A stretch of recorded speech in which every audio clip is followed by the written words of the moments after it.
इस special class में हम लोग भाषा विकास का सिद्धांत जानेंगे कि ये क्या होता है, भाषा क्या है। भाषा वैसे तो विचार एवं अभिव्यक्ति का माध्यम है। क्या है? विचार एवं अभिव्यक्ति का माध्यम है। हम लोग बचपन से यह पढ़ते आ रहे हैं, पढ़ते पढ़ते बड़े भी हो गए कि भाषा जो है 3 प्रकार की होती है: लिखित भाषा, मौखिक भाषा और सांकेतिक भाषा। बच्चा अपनी शुरुआत मौखिक भाषा से करता है, लिखित और सांकेतिक की ओर बढ़ता है। तो मौखिक भाषा के लिए स्वर ध्वनियों का विकसित होना चाहिए और लिखित भाषा के लिए हाथ की उंगलियां मैच्योर होनी चाहिए, साथ में मस्तिष्क उसके साथ तालमेल स्थापित किया हुआ होना चाहिए। भाषा के माध्यम से ही हम अपनी बात को दूसरे तक पहुंचाते हैं और दूसरी की बात को आत्मसात करते हैं और उसके अनुसार प्रतिक्रिया देते हैं। तो यानी कहने का मतलब, जैसे कंप्यूटर में इनपुट, प्रोसेस और आउटपुट है, उसके अनुसार फीडबैक मिलता है, उसी तरह से भाषा के भी कुछ प्रमुख तत्व हैं। इनपुट यानी कहने वाला, और आउटपुट यानी जो सुन रहा है, जो जवाब दे रहा है, वो किस भाषा में सवाल जवाब हो रहा है और किस स्तर का फीडबैक मिल रहा है। इसको एक उदाहरण से समझते हैं कि मान लीजिए कोई हिंदी विषय जानता है और उसको अंग्रेजी में, चाइनीज में या तमिल, तेलुगु, कन्नड़, मलयालम भाषा में कोई बात कही जाए तो जिस मीडियम में वो कही जा रही है सामने वाला नहीं समझ पा रहा है, इसलिए वह कोई फीडबैक नहीं देता है। तो भाषा का ज्ञान, जिन भाषाओं का ज्ञान दोनों लोगों को हो, उसी भाषा में विचार और अभिव्यक्ति आसान होती है। अब देखिए कि यह जो भाषा बच्चों में विकसित होती है वह 2 तत्वों पर निर्भर करती है कि उसकी ज्ञानेंद्रियां विकसित हैं कि नहीं। अगर उसकी ज्ञानेंद्रियां विकसित होंगी तभी उसका भाषा विकास होगा। दूसरा, ज्ञानेंद्रियों के साथ साथ कर्मेंद्रियों का भी विकास हुआ है कि नहीं। अगर कर्मेंद्रियां भी विकसित होंगी तब भी भाषा विकास पूर्णतया नहीं हो सकता। आप यह कह सकते हैं कि ज्ञानेंद्रिय तो समझ में आ रही है कि आंख से सुनेगा, कान से जो है सुनेगा और चिंतन करेगा, लेकिन कर्मेंद्रियां क्या है? कर्मेंद्रियां ये है कि अगर उसका हाथ पैर सही नहीं होगा तो वो लिखेगा कैसे?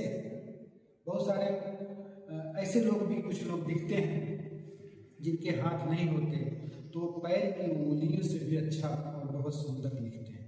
तो इसका मतलब भाषा विकास के लिए 5 ज्ञानेंद्रियां, आंख, कान, नाक, जिह्वा और त्वचा, और 5 कर्मेंद्रियां, हाथ, पैर, मुख, गुदा और उपस्थ, संतुलित रूप से विकसित होनी चाहिए। इनमें से एक आध में असंतुलन के कारण उसका स्थानांतरण दूसरी ज्ञानेंद्रिय पर हो जाता है। लेकिन मनोवैज्ञानिकों ने लिखित, मौखिक और सांकेतिक भाषा के विकास के 4 चरण बताए हैं। देखिए, जिसमें प्रथम, द्वितीय, तृतीय और चतुर्थ, ये 4 चरण भाषा विकास के। कितने चरण? 4 चरण।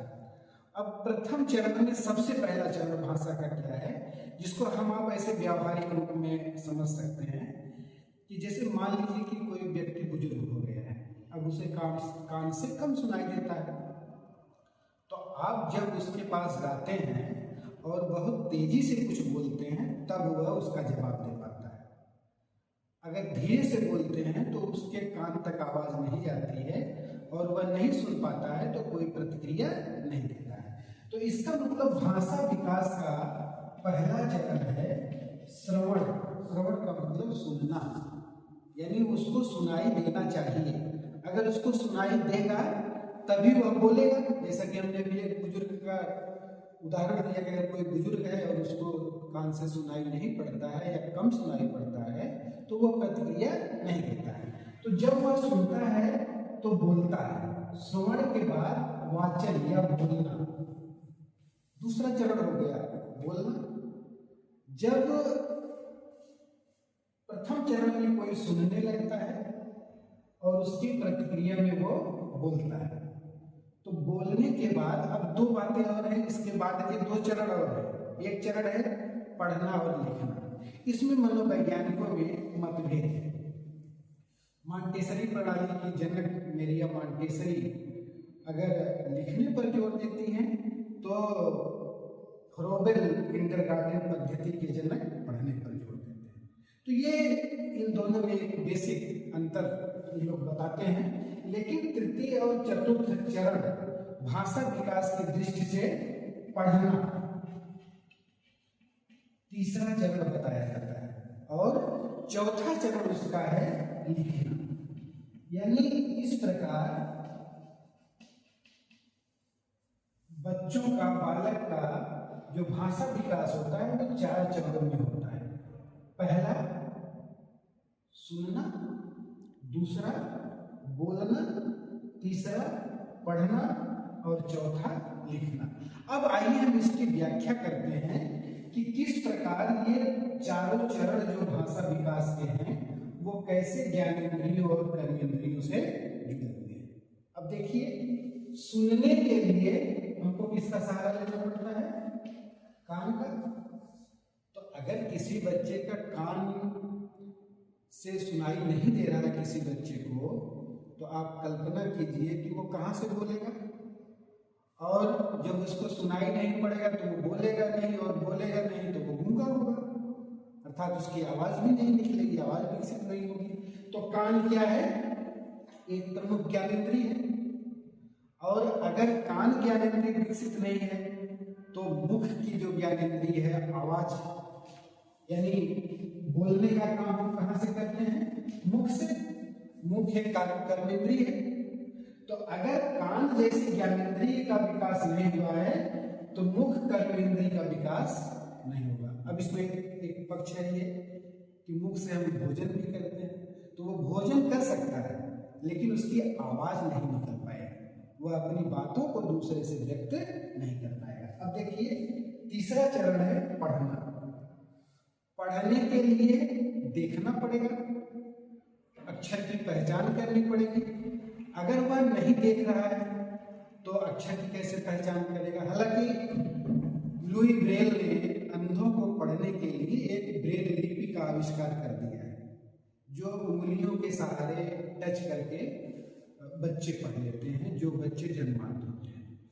वह एक अलग पहलू है। लेकिन पढ़ने के लिए सामान्यतः किसी भी बच्चे को दिखना चाहिए, अर्थात उसकी आंख ठीक होनी चाहिए। ठीक है, मान लीजिए कि आंख ठीक नहीं है तो कम से कम कर्मेंद्रिय, अगर लुई ब्रेल लिपि के माध्यम से भी वो पढ़ेगा तो कम से कम उसके हाथ की जो उंगलियां हैं वो हाथ की उंगलियां होनी चाहिए, यानी कर्मेंद्रिय की जरूरत पड़ेगी उसे।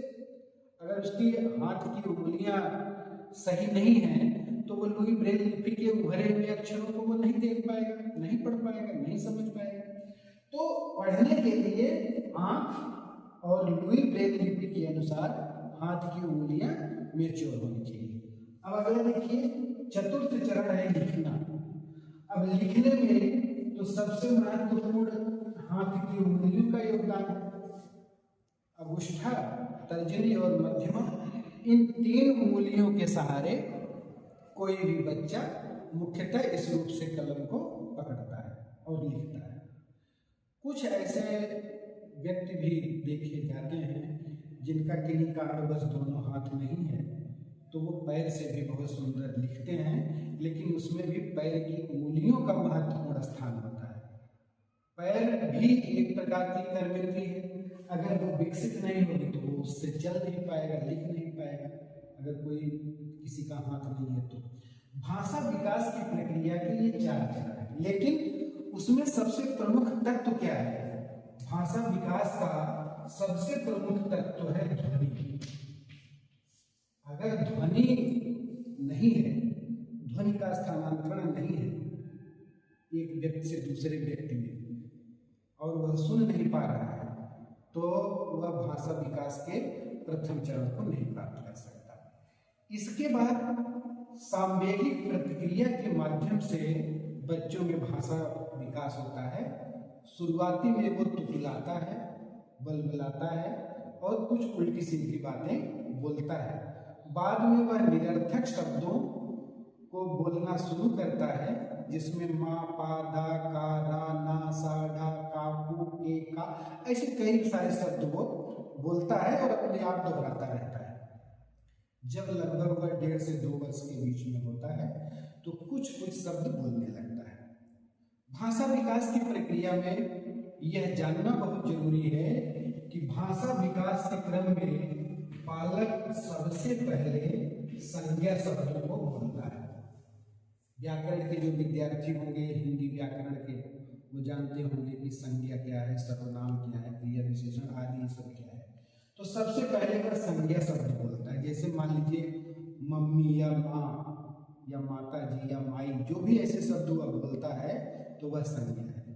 पिता, घर, पहाड़, पर्वत, स्कूल, पठार, मैदान, ऐसे बहुत सारे शब्द हैं जो वह बोलना शुरू करता है। तो प्रारंभ में भाषा विकास की जब शुरुआत होती है तो वह संज्ञा शब्दों को बोलता है और पहला प्रक्रम उसकी ध्वनि होती है। इस प्रकार जैसे जैसे वह बड़ा होता है तो भाषा विकास के क्रम में बहुत सारी बातों को वह अपने मस्तिष्क में एक प्रत्यय के रूप में, एक ट्रिक के रूप में अपने आप अंदर आत्मसात कर लेता है। जैसे मुद्रा के बारे में, परिवहन से संबंधित संसाधनों के बारे में, शिक्षा के तत्वों के बारे में, समय के बारे में, संख्या के बारे में, शिष्टाचार के बारे में, बड़े छोटों के कार्य व्यवहार के बारे में, समाज के बारे में, परिवार के बारे में, ऐसे बहुत सारे तत्वों को वो सीखने लगता है और वो सब भाषा विकास का एक महत्वपूर्ण अंग है। भाषा विकास के लिए 4 प्रमुख तत्व जिम्मेदार होते हैं। उसमें यह है कि एक, अनुकरण द्वारा सीखना, दूसरा खेल द्वारा सीखना, तीसरा कहानी के माध्यम से सीखना और चौथा आपस में बातचीत करके सीखना। अब हम इसमें से एक का उदाहरण लेते हैं। छोटा बच्चा रहता है घर में, जैसे बड़े लोग बोलते हैं, जैसे बड़े लोग करते हैं, छोटा बच्चा उसको देखता है, उसी तरह दोहराता है। मान लीजिए कि एक बच्चा है, किसान परिवार में है, पिताजी जो है उसके हल, बैल, नाधा, पैना या कुल्हाड़ी, खुरपी आदि शब्दों का वो प्रयोग करते हैं, तो उन शब्दों को सुनता रहता है और दोहराता है। मान लीजिए पिताजी वकील हैं और तो वो घर में हमेशा हाई कोर्ट, सुप्रीम कोर्ट, ये ला, वो ला, ये नियम, वो नियम की चर्चा करते हैं, तो वो उस बात को करता है। मान लीजिए माता पिता शिक्षक हैं, तो वो स्कूल, विद्यालय, निरीक्षक, कापी किताब, ड्रेस, वितरण, भोजन आदि की बातें करते हैं, तो बच्चा वो दोहराता है। इसी में एक और महत्वपूर्ण है, कुछ परिवार ऐसे होते हैं कि आपस में लड़ाई झगड़ा करते रहते हैं, गाली गलौज देते हैं। तो आपने ये जरूर देखा होगा कि कुछ छोटे बच्चे ऐसे होते हैं कि जो उनको सुन करके गाली भी दे देते हैं, और उस समय अभिभावक इस बात को समझता नहीं है और जोर से हंसते हैं। तो वो ऐसी परिवार की जो व्यवस्था है, जिस तरीके का कार्य व्यवहार होता है, उसी तरीके का अनुकरण करके बच्चा सीखता है। दूसरा, और जो खेल जिन बच्चों के बीच में उठता बैठता है, जिनके बीच में अधिक समय वो रहता है, वो बच्चे किस तरह का व्यवहार करते हैं। इसमें भी 2 तरह के बच्चे होते हैं, एक निर्माणात्मक प्रवृत्ति का होता है, दूसरा विध्वंसात्मक प्रवृत्ति का होता है। आपने जरूर ये देखा होगा अपने जीवन में कि अगर 5-7 बच्चे खेल रहे हैं तो वो 5-7 बच्चे किसी अगले खेल में अगर एक को नहीं शामिल करते हैं तो जिसको नहीं शामिल करते हैं औरों को खेलते हुए देख करके वो दौड़ा दौड़ा आता है हाथ पैर से और कैसे भी करके उस खेल को बिगाड़ देता है। और उसी में कुछ बच्चे ऐसे होते हैं कि अगर उनको खेल में शामिल नहीं किया गया तो वो चुपचाप साइड में बैठ जाते हैं और कोई प्रतिक्रिया नहीं करते हैं और इंतजार करते हैं। तो जो इंतजार करता है वो निर्माणात्मक प्रवृत्ति का बच्चा होता है, और जो दौड़ते दौड़ते आता है हाथ पैर से मार के बिगाड़ देता है तो वो विध्वंसात्मक प्रवृत्ति का बच्चा होता है। तो ऐसे खेल खेल के माध्यम से, कहानी के माध्यम से बच्चों को, पहले नाना नानी दादा दादी की कहानियाँ हुआ करती थी, जातक कथाएं बहुत सारी प्रचलित थी जिनको लोग सुनते और सुनाते थे। तो कहानी के माध्यम से भी बच्चे का भाषा विकास अच्छा होता है, और जो बच्चे जितना अधिक एक दूसरे से बातचीत करते हैं, वार्तालाप करते हैं, घूमते फिरते हैं, अलग अलग लोगों से मिलते हैं, उनका भाषा विकास अच्छा होता है। इस प्रकार आज की क्लास में हम लोगों ने भाषा विकास का सिद्धांत क्या है, यह विचार एवं अभिव्यक्ति का माध्यम होता है, इसके 4 चरण होते हैं जिसमें सुनना, बोलना, पढ़ना और लिखना ये 4 क्रम है। इनका ज्ञानेंद्रियों से संबंध होता है। भाषा विकास के शुरुआत का पहला प्रक्रम ध्वनि होता है। सर्वप्रथम कोई बच्चा जब कोई शब्द बोलना शुरू करता है तो वह संज्ञा होती है, और भाषा विकास के लिए सबसे प्रमुख कारण अनुकरण है, जिससे वह सीखता है, और उसके बाद वह या तो कहानी के माध्यम से सीखता है, या खेल खेल में सीखता है, या बातचीत करके सीखता है। ये सीटेट और अन्य परीक्षाओं के लिए एक महत्वपूर्ण पहलू है, और इससे मुझे विश्वास है कि आपको कहीं न कहीं परीक्षा में एक प्रश्न पूछा जाएगा और आपके लिए यह लाभदायक होगा। अगर आपको इसमें कोई जानकारी ठीक ठाक लगी तो अपने दोस्तों, मित्रों और सहपाठियों को इसको शेयर कीजिए, वो भी जानेंगे, उनका भी ज्ञानार्जन होगा, उनके अंदर भी कुछ बदलाव आएंगे और उनका शैक्षिक जीवन में लाभ उठा सकेंगे। आप सभी का बहुत बहुत धन्यवाद।